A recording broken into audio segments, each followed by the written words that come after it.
무당이 제 아이가 빙의됐다고 합니다. 무당의 말을 무시하기엔 아이의 눈빛과 말투가 달라졌고 표정도 차갑습니다. 성격도 원래 매우 밝고 다정했었는데 갑자기 조용해졌어요. 저는 마음 공부를 30년 가까이 해오고 거울 명상도 6개월 넘게 하면서 매사가 제대로 풀리는가 싶었는데 갑자기 하늘이 무너져 내리는 심정입니다. 내 아이가 빙의됐다면 내 마음속에서는 어마어마한 공포가 올라옵니다. 죽은 사람의 영혼이 내 아이의 몸을 빼앗아갔다고 느끼기 때문입니다. 나는 이 상황을 공포의 눈으로 바라봅니다. 상황 자체엔 아무런 감정이 없습니다. 내 눈앞에 펼쳐지는 모든 상황은 찰나찰나 명멸하는 빛의 움직임일 뿐입니다. 그렇다면 이 빛의 움직임을 공포의 눈으로 바라보는 건 누구일까요? 내 무의식 속엔 수많은 나가 억눌려 있습니다.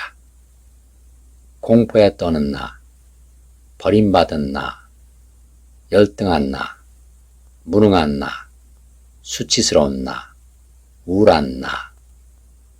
이 수많은 나들이 몸을 나와 동시하며 나로 살아가고 있습니다. 이들 가운데 하나인 공포에 떠는 나가 공포스러운 상황이 펼쳐지자 몸으로 올라와 공포에 떨고 있는 것입니다. 공포스러운 상황은 이처럼 공포에 떠는 나의 존재를 드러나도록 해주는 빛으로 된 홀로그램 거울입니다. 그렇다면 이 홀로그램 거울을 내 눈앞에 펼쳐준 건 누구일까요? 몸으로 된 내가 홀로그램 거울을 펼쳐지게 할 수 있을까요? 아닙니다. 홀로그램 우주를 창조한 근원의 마음이 내게 내려주는 선물입니다. 공포스러운 상황을 거울 삼아 내 무의식 속에 억눌려 있는 공포에 떠는 나를 치유하라고 내려주는 선물입니다. 그런데 이 선물은 어떤 상황으로 포장돼 내 눈앞에 펼쳐졌을까요? 빙의가 왜 걸렸을까 하는 생각이 문득 들었습니다. 아이가 진로 문제로 고민하자 저는 아이를 데리고 무당을 찾아갔습니다. 가끔 보러 갔던 무당인데 예전엔 화려하게 잘 살던 무당이 지금은 거의 쓰러져가는 집에 살고 있었습니다. 왠지 집 안으로 들어가기 싫었는데 그냥 상담을 받았습니다. 무당은 아이와 할 말이 있다면서 저보고 나가라고 했고 아이와 무당 단둘이 30여 분간 대화했던 것 같습니다. 그러고 나서 아이가 멍하고 차가운 표정으로 돌변해 버렸습니다. 무당은 저에게 아이가 빙의됐고 너는 그래서 나를 찾아온 것이다. 구술해야 한다고 했습니다. 구술 안 하면 더 심해질 것이고 자신이 아이와 계속 전화통화를 해야 한다고 말했습니다. 심란한 마음으로 집에 오는데 차 안에서도 아이는 계속 말이 없고 멍한 상태로 아주 차가운 표정이었습니다. 무슨 얘기를 했는지 물어봐도 별 얘기 안 했다. 여자친구 있는 걸 알아맞추는 게 신기하다. 앞으로 열심히 공부하라는 얘기만 했다고 말할 뿐이었습니다. 집에 와서는 계속 잠만 잤습니다. 무당집에 들어가기 전만 해도 멀쩡한 아이였습니다. 어떻게 해야 할까요? 이 상황을 되돌아보면 어디서 어떻게 떠오릅니까? 텅 빈 내 마음속에서 한 장의 이미지로 떠오릅니다. 육안에 보이는 것도 없고 손으로 만져지는 것도 없습니다.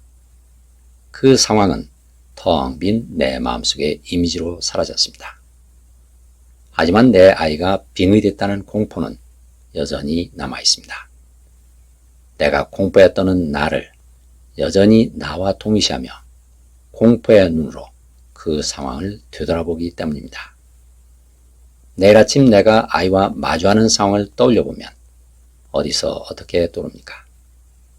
역시 텅 빈 내 마음속에서 한 장의 이미지로 떠오릅니다. 그런데 내일 일어날 그 상황은 어떤 마음속에서 떠오릅니까?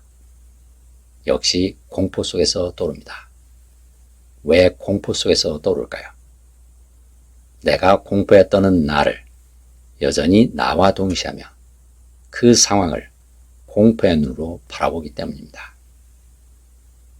그렇다면 공포에 떠는 나를 억눌러 놓지 않고 완전히 받아들이면 어떻게 될까요? 받아들이는 순간 나는 공포에 떠는 나를 나와 동시하지 않고 무의식 속의 그 존재를 가만히 들여다보는 텅 빈 관찰자의 마음이 됩니다. 그럼 내가 공포에 떠는 나로 살고 있구나 하고 그 존재를 나와 분리시켜 바라보게 됩니다. 빙의에 대한 공포는 지난 수천 년, 수만 년간 인류의 조상들이 공통적으로 억누르고 살아온 두려운 감정입니다. 이튿날 새벽 3시에 일어나 거울 명상을 1시간 정도 했습니다. 조상님, 얼마나 무섭고 아프셨나요? 근원의 사랑 속에서 모든 아픔을 자유로이 털어놓으세요. 무조건적인 근원의 사랑이 다 받아들입니다.